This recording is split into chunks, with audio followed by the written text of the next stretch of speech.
With so much changing in real estate, what does the brokerage of the future look like? I spoke with Lennox Scott. He is the CEO of John L. Scott Realtors, and we had a great conversation about MLS consolidation, AI, and what the future of the brokerage, what a brokerage will look like in the future. So stay tuned and enjoy the podcast. Lennox, I really appreciate you being on the RealTrending podcast today. So welcome. Well, thank you, Tracey. Thank you for the invitation. I listen to every one of your podcasts. I appreciate that. And I appreciate all of the emails too. Lennox has sent me many different great ideas for stories and that some of our reporters have followed up on as well. So thanks so much. You bet. Yeah.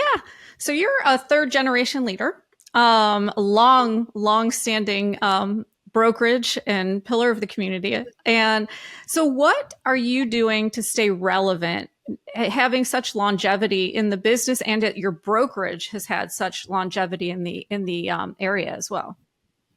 Well, that's a very good question to ask because we're 94 years old as a company, and this is my 49th year in the industry.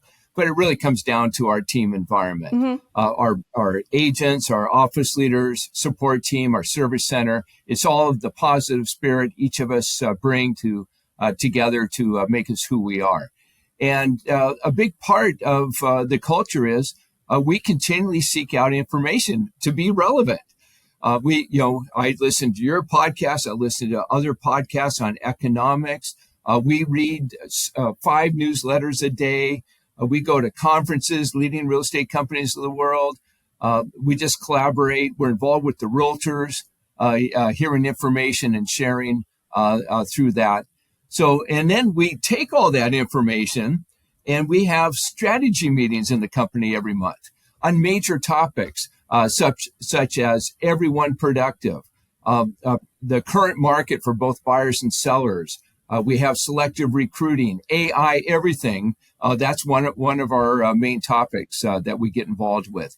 And so by having those strategy meetings, we're not just observing and knowing things are going on. We're actually talking about them, coming up with action plans. And then the key word is sense and track how we're doing on those items. So that's how we keep relevant. I mean, it sounds easy, but it's not. I think a lot of people go to the events or read things, listen to things, but they're missing, and they might even talk to their leaders about it, but they're missing kind of that next step in, choosing to implement or choosing to, get more involved in, or developing an agent committee to talk about it, whatever it is, so it sounds, like I said, it sounds easy, but it's really not an easy thing to do. It takes years to really hone it. Don't you agree? Oh, I sure do. And you really bring up a good item there with our agents. I'm in an office meeting 1 or 2 a week, talking with our agents, presenting concepts to the nuances of what we're moving forward, but then having focus groups with office leaders and agents. And I run a top producer mastermind group. So I'm hearing what's going on in the street as well as the rest of our executives, so we can throw those items into the mix. Yeah. And so you said 49 years in the business. So when you look back at your career, what are those pivotal moments that you have had that maybe shaped you as a leader or shifted the company's trajectory or perspective?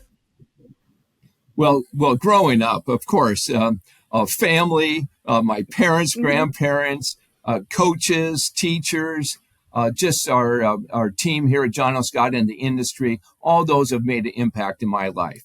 But for me, for leadership, I just grew up as a Eagle Scout. I was a co-captain of the football teams. I was actually a homecoming king. My parents taught me to put my hand out in friendship to everyone, which I do and I enjoy. And then fraternity president, and then getting into the company and collaborating with the team. So all those things come into play. But some really key items was my dad introduced me to personal achievement seminars. The first one was called the Pacific Institute. It's about positive affirmations on who you are as where you want to be, but bringing it forward today of who you are in that future being. And then the other one was later on, I went to a class called Landmark Education. And again, it was just about creating a life you love and going through these personal achievement seminars. I seem to go through one every decade, but it's just being present and determining what's important to you. And of course, personal faith is really plays a part. Yeah, as a leader, being present is extremely important. And I love I listen to mindset and, a lot of podcasts on leadership and mindset and really even personal growth and how it relates to that, and spiritual growth as well. And I just find that it's such I don't know, to me, it makes all the difference in whether you love what you do or not. Yes, and it, I like to look at things. It affirms, but it also takes you through a renewal spirit. When you go to a seminar, a conference, national real estate coaches, all of those is a chance, and I go to them all. Is renewal of spirit and re-energize as we move forward. Yeah, absolutely, absolutely. So we're going to talk about MLS consolidation. You recently were featured in one of our HousingWire articles on it. You've been vocal advocate for MLS consolidation, and you said, I don't have another 25 years to wait. So what do you think is the single biggest barrier slowing consolidation down, and what do you think is the solution?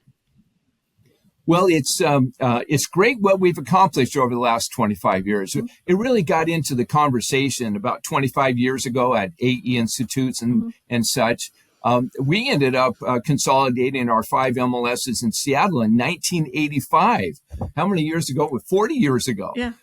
And what a difference that made in our industry.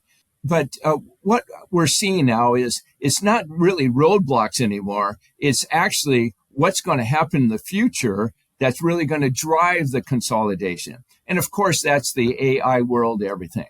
Now we can get to a national MLS AI data infrastructure, and it's probably going to be by state or whatever, but the possibility is you could just do it nationwide with AI, but it will be hopefully done by state, and we still respect the local realtor association, the local membership, local governmental affairs, all those things are in play.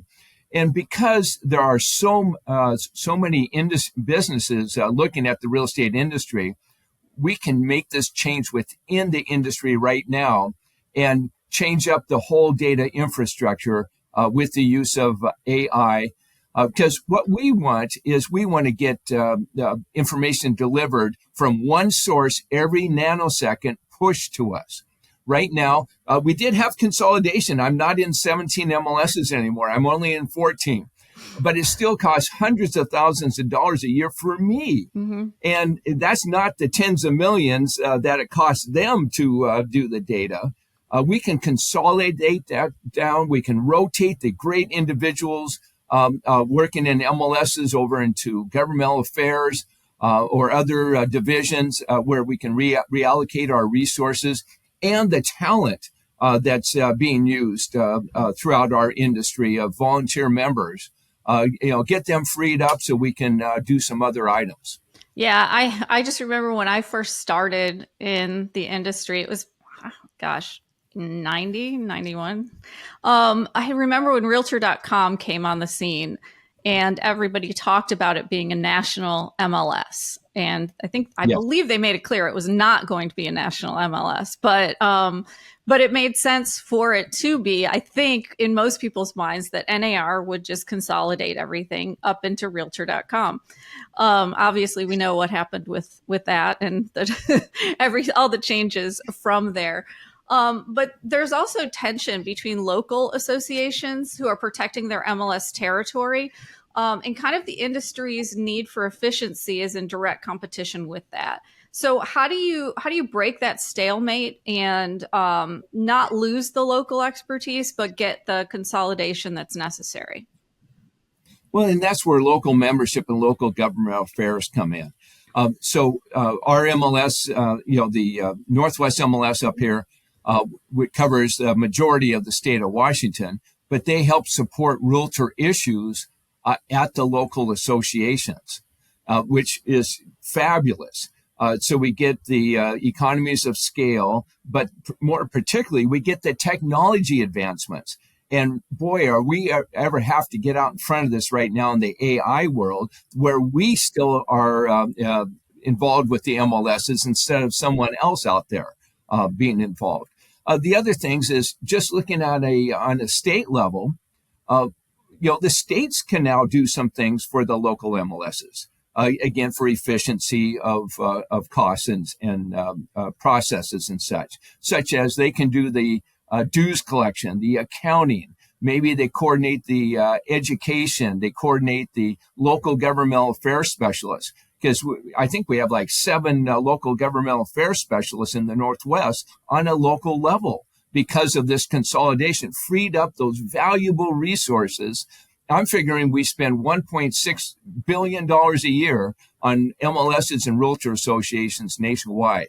Well, we can reposition those resources in valuing ways to support the industry and more particularly home ownership in America. Yeah, absolutely. We're going to talk about a controversial issue right now. In fact, I just published an article, a contributor opinion piece, I want to say, about how clear cooperation is an antitrust lawsuit waiting to happen. It was designed to kind of level the playing field, but there are a lot of brokers who argue that it doesn't serve clients. So what's your take, and should the policy kind of evolve along with MLS consolidation? Well, I believe in 100% seller representation, 100% buyer representation. Mm-hmm. I believe in buyers having full access to all the inventory and sellers getting the best price for their house, which all the data has been proven with full exposure. In looking at this, with the MLSs, they're creating what I call shadow MLSs now. We're starting to see that around the nation. But I joined the MLS and everyone joined the MLS with eyes wide open that this was an information exchange. It was to support buyers and sellers and agents who have client relationships. That's what it was designed for. It's free access to all buyers to be able to see everything available for sale. So this shadow MLS is contrary to how we totally exchange information with each other. Sellers can put their home on in any different format they want with any different company, so there's no restriction on that. And it's just a better system. But in greater than that, we now have we have to look out for fair housing by limiting supply. That's a fair housing situation within a shadow MLS. They're saying now they'll share the information with others. Well, they're just sharing it within their group around that individual home and geographical area. Well, there might be other buyers that don't even know about it, or there might be buyer representation agreements with buyers, and those agents don't know about it. And so that's not fair access to that information. So there could be definitely problems on that, which we don't want to see. The Fair Housing Act was in 1968, 57 years. We don't want to go backwards. We made great progress. We got a long ways to go, but fair housing is extremely important, and realtors stand up for fair housing. Yeah, and you had said that the one thing you didn't believe in was that the 24-hour rule, and then the coming soon should be really very specific as well, correct?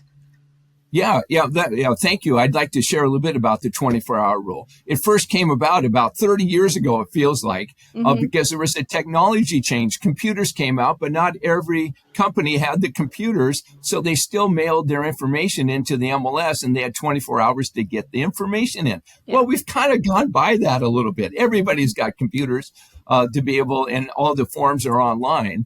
And that's just another way of restricting information to all buyers at the nanosecond. Mm-hmm. We're at the nanosecond now.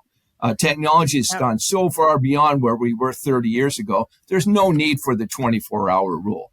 We have a item up here in the Northwest MLS, no marketing or showings until active live in the MLS. active live. You push the button, it's active live. It's good to show. It's good to market at that point. Of course, that's where we should be as an industry. And the coming soon, I like the concept of coming soon because it builds inertia to be able to alert to all buyers that a home's available, to all agents that a home's available. But they have this double secret thing going on is once the listing broker shows it, then it's available to everybody. Well, that's not advance notice of when it's actually going to be available to show. It's kind of like the 24-hour rule. We should have a specific date and time that it's going to go active live. And in some multiples, we do delayed showings.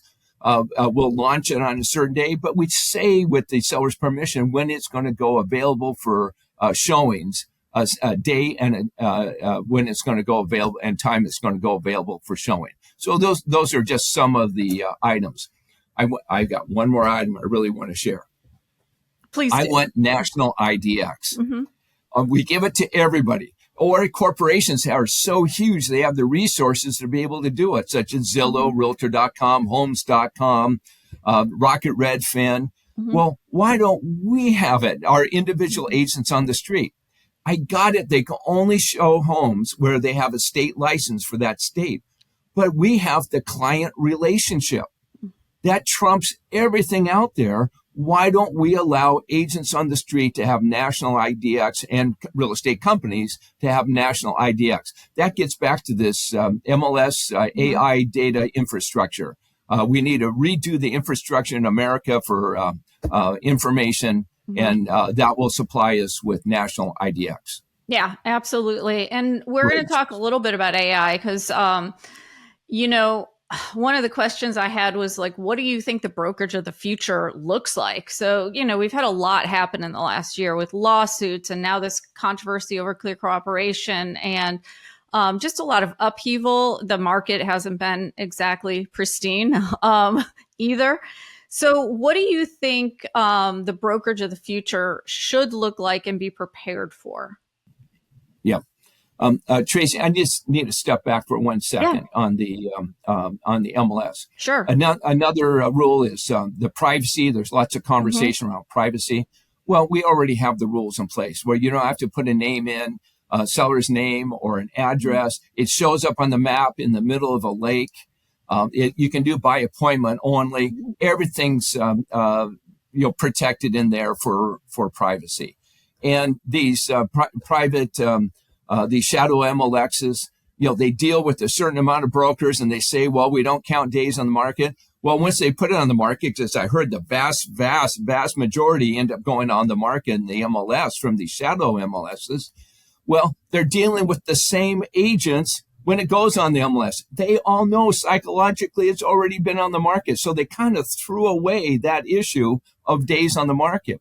And especially in today's world with buyer representation agreements, we're recommending to all of our buyer reps that represent our clients that they do a buyer CMA, because a listing price is just the asking price, especially when you get a market change like we've had since March 21st of this year, 2025.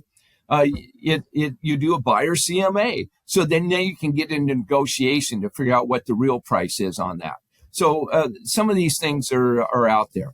So let's take a look at the company of the future. Yes. AI, everything world. Just like you're saying, Tracey. Yeah. How exciting. We're going to have the transaction center. We're going to have the marketing center. And we've been working on all these things for a year. We've had transaction coordinators since 2002 in the company. Now it just gets expedited. And the amount of business they can do and communication with everyone, just very exciting. All the information at the nanosecond. But, we do have a saying in the company, while everything continues to change with technology, the core of our business remains the same. And that's the trusted relationship of a competent professional. That has not changed at all. And our new statement is, I partner with you as your personal representative. That's our great value of who we are in the real estate industry with both our buyers and then with our sellers. Yeah, absolutely. And when we're talking about AI, tell me a little bit about what John L. Scott is working on and how should you frame that with, because it's about efficiency, right? So Yes. internally, operationally, it could mean jobs. Externally, when I say external, I mean agents. It's not going to affect the agents, it's going to help them do more. So talk to me a little bit about that concept and how what you're working on and how you're how you're thinking about it. Right. Well, being in the brokerage business, we already run very efficiently and very effectively. So we're already, this is just going to be an added support for us operationally within the company. For our broker associates, we are really focused in on their individual engagement with those in their database. And this is one of those items that's not nationwide, because I've seen the research, 71% of buyers forget their agent's name within 1 year. Well, they get zero to no repeat and referral business. We're up to 378,000 in our database now, and we're heading towards 500,000. I feel real good because relationships trump everything. Everyone wants a personal consultant, a personal advisor. And while we work on skill mastery, on purchase agreement, on market cycles, on representation for sellers. Now it's about getting their home sold. With buyers, it's buying the right price and terms. Those are the big items that have shifted just since March 21. So we work on skill mastery, but it's also being engaged with our clients. Yeah, absolutely. I know that, in my area, I live in a neighborhood that turns over pretty quickly. And I'm always surprised because I've lived here. I worked for Florida Realtors for years in house. And the number of agents that follow up with me, or, who I've worked with in the past who don't contact me or talk to me or anything. Like I don't even know if I were to sell this house who I would go to. I have a lot of friends who are realtors, but none of them, even the friends, have done any type of follow up or communication with me. And it just surprises me knowing that I'm in the business, writing about the business. You would think that they would especially want to contact me because maybe I know people who I can refer to them to. So it's just shocking to me that kind of, they don't get the referral business, or they don't remember their name. And it seems like it can be just so, if they just had a system in place, it would be really Yes. easy for me to say, oh Well, yeah, so and so, I'll use that person. you Yeah. bet. And we're working as a team, our office leaders, our support team, Mm-hmm. executive team, to flip the 80-20 rule. Yeah. The 80-20 rule is 20% implement, and they get the vast majority of listings. Well, at our company, at Lennox Scott, we want to help 80% plus implement and be in the top 20% of the industry. But that comes down to having a database, but more importantly, as you were bringing up, Mm-hmm. being engaged with their database on a periodic basis. We brought in a psychologist, Dr. Helen Chung, Mm-hmm. and she brought up about being present with people Mm-hmm. and having what she calls a level 2 communication, one of the reports that she presented. And that's a two-way communication Mm-hmm. where there's reciprocity and trust. You look out for each other. That's where business happens, is being present, because you look out for me just like I look out for you Right. in life. So that's what we're focused on as a company, is not just having a database, but really the engagement activities. And my daughter, Savannah, fourth generation, she'll be a great leader with her team in the company. She works with our executive team, office leader, support team agents on this one program, which is helping our agents with engagement Mm-hmm. activities with their those in their database. I think it's just so smart. And, especially having it as a brokerage level, priority as well. Because I think it could mean a lot to more productive agents, obviously. So, Yes. And what you were bringing up earlier about AI, mm-hmm. yes, good producers, those that are engaged with their database, they'll be the ones doing the business, because information will be at the nanosecond. And so you either need to be engaged before that nanosecond happens, or you become present in a situational activity, like a service club or a networking referral group, attorney working with attorneys, something like that, being present at the moment, or open houses, because you get to meet the neighbors. All those sorts of things come up. Yeah, absolutely. So if you could change one thing about real estate today, you could just solve one problem like that, what would it be? Well, there's so many things that come up, I guess. So the one thing I hear about all the time is the housing availability, housing supply in the nation. And they talk about, they're doing a lot of things. And the answer is all of the above, because you have to do everything. In our state, we allow ADUs, additional units on properties now, and they're starting to separate those out from the main house to be able to sell them in certain market areas. But the biggest one that isn't being talked about is getting the institutional investors out of the neighborhoods. I understand they own more than 600, maybe 700,000 homes. They really got going back in the Great Recession of 2007, 8, 9. The government sold them the homes and it got them into the business. But they're turning real estate, residential homes into a commodity. And it's really affecting first-time buyers and move-up buyers because now they're competing. And I'm hearing that they're now using AI. Of course they are. They're checking every listing in America to see if it's a buy or don't buy. And they check probably 20 parameters. What are the rents? What are the school scores? Job growth? What's the appreciation been? What's the environment? Political? They check everything. And that's how fast they're going to be. They're going to be at the nanosecond. Well, it's causing major market manipulation in prices and upward prices and upward rent increases. They should not be allowed. They have a competitive advantage, tax advantage on top of everything else. This is what I've also heard. So let's get some legislation passed. I hear a few states may have done this, but it's something that we should be looking at everywhere. Because they're not just going to go take a look at each listing. They're going to go homeowner direct. Where iBuyers were flipping homes, they're not flipping home. They're buying and renting and at the nanosecond. So AI is to their advantage. They have tax advantages. They shouldn't be allowed to do it. Yeah, absolutely. Last question. What keeps you up at night? Just excitement for the day. I was thinking about our podcast last night. That's good. Yeah.